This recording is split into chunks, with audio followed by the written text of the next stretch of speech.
We felt that there was definitely a shift to focus from just having a product out to market, but actually understanding that we needed to have a product out to market that conformed with standards. That was becoming more clear and clearer to us. We saw like a shift really from a kind of curiosity about PRSB standards. Some people were like, oh yes, we're interested in this, but we don't really know what it means for us. So that was kind of what felt to me like the starting point. And then we began to see, patchy implementation of standards.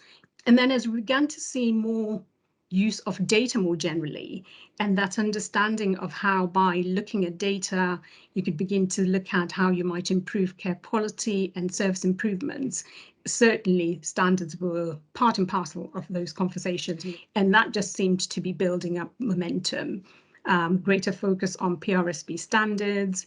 There was some really good sessions, I think, at the back tail end of 2020, where there was a series of consultations on a number of, particularly the social care standards.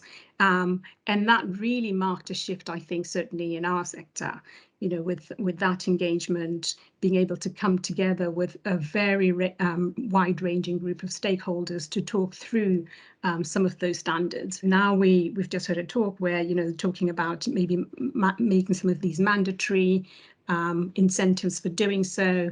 We've seen the development of the NHSX DPS for assuring suppliers, and as part of that assurance process, there's a whole set of standards, including PRSB standards, that as a supplier you have to demonstrate that you conform to, or indeed commit that over time you will be working to achieve those standards.